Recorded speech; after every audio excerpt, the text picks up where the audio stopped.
my last year in football, I played in the USFL, and it was in Memphis, which was a huge wrestling town. Right.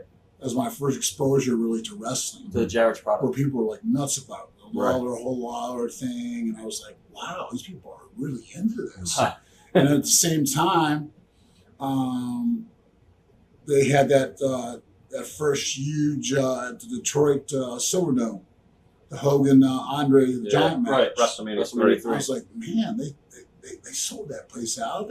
I was like, there must be something to this, you know?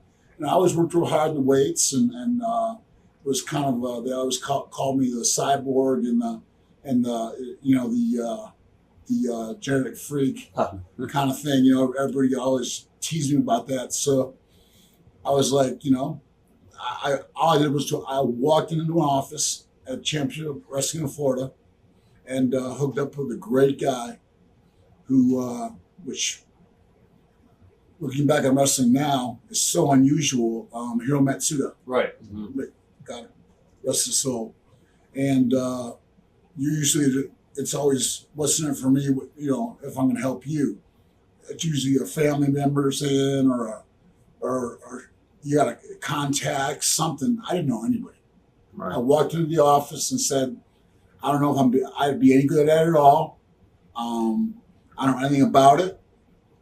I might not be able to do it, but I played football for 7 years. My knees are still good, and I'm looking to make a career transition. And I was actually thinking of going to law school. Wow. At Stetson.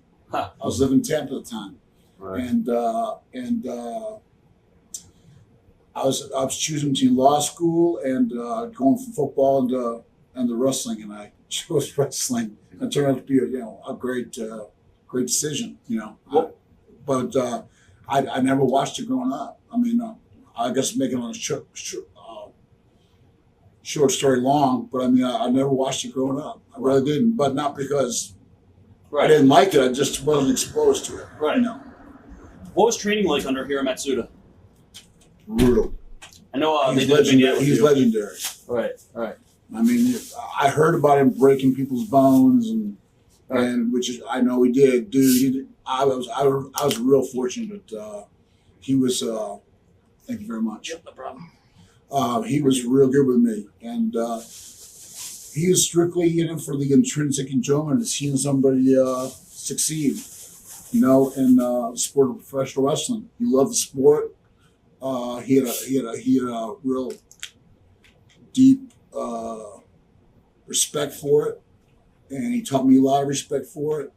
And I was real fortunate that, looking back, I was so fortunate to be able to hook up with someone like him who taught me the right way to respect the veteran guys and keep your mouth shut in the locker room, in spite of all the rumors of my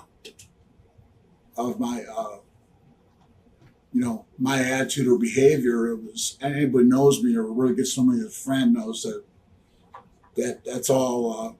Back then they called it the rag sheet, but that was internet stuff. But I'm not that kind of guy at all. Right. If I'm your friend, I'll do anything for you. And I'm not cocky. I'm not arrogant. I'm not.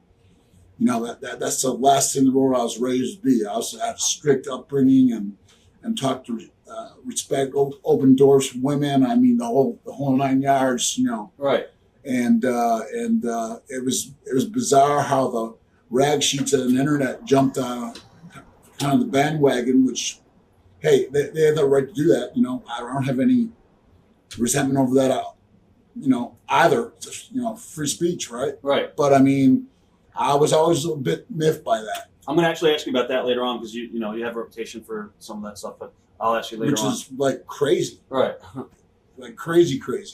Now, and anybody that really knows me knows that it's like crazy. Right. Now back to Hiro Matsuda and the training. As far as him stretching you, because I know they did some vignettes with you on TV where they had you doing sit-ups and stuff like that.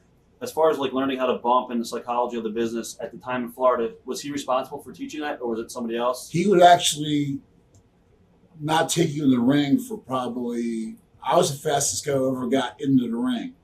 He made you do Hindu squats, jump Hindu squats, whatever they call them, push-ups, nonstop for like an hour and a half till you were, I mean, literally Puking. in a pool of water and a sweat.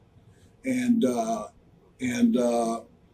he tried to break you to see if you really wanted to do it. Would you say he's your mentor then at the time? Oh, no doubt. Okay. I mean, without doubt, yeah. I have nothing, the utmost respect for him. And he was, I probably got in the ring about 2 months after I did the push-ups and the Hindu stuff with him. Right. And took him ring. And then first week, all he had to do was run and hit the ropes. I mean, he doesn't even, I mean, he did one thing at a time. Right. Basics. Everybody always says, "Oh, Luger isn't a high flyer or a great worker," but really, my background with Matsuda was basics. Right. A ground attack, basic stuff. Is the way he taught me. Less is better. You know, do less things better. Right. Right. Rather than all the high flying. He thought Matsuda thought that stuff was kind of phony and fake looking. You know. And he had he wanted Look more a lot of legitimate. legitimacy to business, and there's no reason athletically I couldn't come off the top rope and do all that stuff, but he taught me that and instilled in me that wasn't the way to go, Right. You know, and I took criticism for that, but that didn't bother me, you know, because obviously it didn't prevent me from having a pretty successful career, so. You know, Eddie Graham was the promoter at the time down there. What are your thoughts on Eddie Graham? I never met Eddie. Okay, you just knew Mike then. Eddie already passed away. Okay. I knew Mike, but I did not know Eddie. Okay. Now, did you realize that you were being groomed to be the star that would carry the mantle in the NWA later on? Did you realize that they were grooming you? Well, I don't think you really know. You know, if you're being groomed, you know. Right. I knew they liked me, and obviously I'd agree.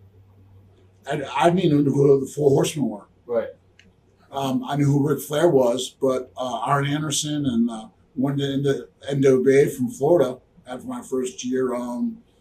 If you had held a gun to my head and said, "Show me who Tully Blanchard, Arn Anderson, or Ole Anderson are," I couldn't have told you.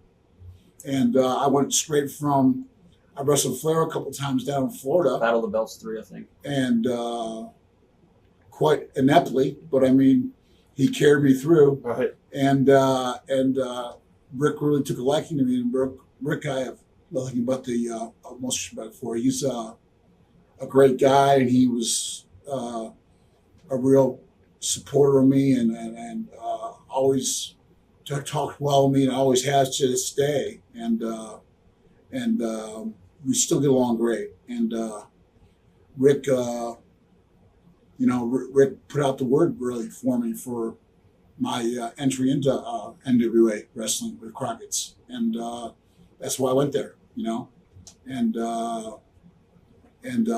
I had no idea what a big deal the Horseman thing was at the time. Right. You know, it wasn't a lack of appreciation. I just didn't know that they were the deal.